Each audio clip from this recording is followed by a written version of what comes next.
friends, welcome to my Tamil recipes channel. Tamil recipes channel subscribe பண்ணாதவங்க subscribe பண்ணுங்க and மறக்காம bell button click பண்ணுங்க. Okay, இன்னைக்கு என்ன ரெசிபின்னு பாப்போமா? Seepu Seedai. செய்ய தேவையான பொருட்கள்: பச்சரிசி 4 கப், பொட்டுக்கடலை 1 கப், தேங்காய் 1 மூடி, உப்பு, எண்ணெய் தேவையான அளவு. எப்படி செய்யறதுன்னு பாப்போமா?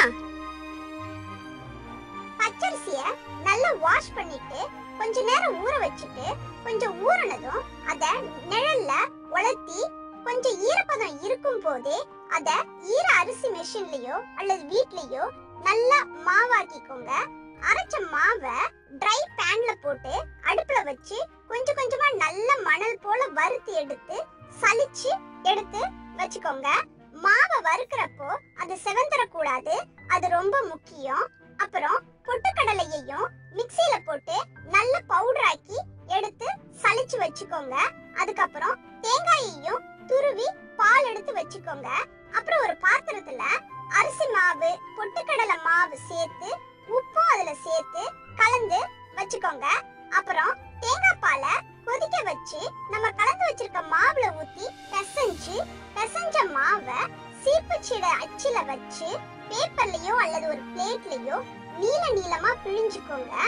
நீளமா புழிஞ்சத ஒரு விரல் நீளத்துக்கு வெட்டினத விரல்ல வச்சு சுத்தின மாதிரி ஒட்டிடுங்க. ரிங் மாதிரி வந்துரும். அப்புறம் இந்த மாவை கொஞ்சம் கொஞ்சமா பிழிங்க. ஏன்னா நீங்க ஒட்டி முடிக்கிறதுக்குள்ள மத்ததெல்லாம் ட்ரை ஆயிடும், ஒட்டாது. அதுக்கப்புறம் அடுப்புல ஒரு பேனை வச்சு அதுல டீப் ஃப்ரை பண்றதுக்கு தேவையான அளவுக்கு எண்ணெயை ஊத்தி எண்ணெய் காஞ்சதும் இந்த சீடைங்களை போட்டு நல்லா கோல்டன் பிரவுனுக்கு பொரிச்சு எடுத்தீங்கன்னா சீப்பு சீடை ரெடி. இந்த சீடைங்கள்ல ஒட்டின அந்த போர்ஷன் விரிஞ்சு போறதுக்கு சான்சஸ் ஜாஸ்தி. அது விரிஞ்சிராம பாத்துக்கோங்க, அப்பதான் பார்க்க அழகா இருக்கும். சாப்பிடுறதுக்கு ரொம்ப டேஸ்டாவும் வித்தியாசமாவும் இருக்கிற இந்த சீப்பு சீடைய கண்டிப்பா ட்ரை பண்ணி பாருங்க. இந்த ரெசிபி உங்களுக்கு பிடிச்சிருக்கும்னு நம்புறேன்.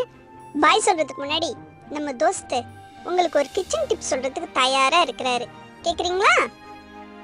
எல்லாருக்கும் வணக்கம். கமலா ஆரஞ்சு தோலை வெயில்ல காய வச்சு பொடி பண்ணி தினமும் சோப்புக்கு பதிலா அதை உடம்புல தேய்ச்சி குளிச்சுட்டு வந்தா நம்ம தோல்ல வர எல்லா வியாதிக்கும் அது நல்ல மருந்தா இருக்கும். Thanks for watching this video friends. நாளைக்கு இன்னொரு ரெசிபியோட உங்களை சந்திக்கிறேன். ரெசிபியை உங்க இமேஜினேஷனுக்கு தகுந்த மாதிரி வேரியேஷன்ஸோட ட்ரை பண்ணி பாருங்க. அதோட ஃபோட்டோஸ் அண்ட் வீடியோஸை சேனலோட ஃபேஸ்புக் பேஜில் கண்டிப்பாக ஷேர் பண்ணுங்க. அப்புறம் ஒரு முக்கியமான விஷயம் ஃப்ரெண்ட்ஸ், தமிழ் ரெசிபிஸ் சேனலை சப்ஸ்கிரைப் பண்ணாதவங்க சப்ஸ்கிரைப் பண்ணுங்க. மறக்காம பெல் பட்டனை கிளிக் பண்ணுங்க. சரியா? Okay, by.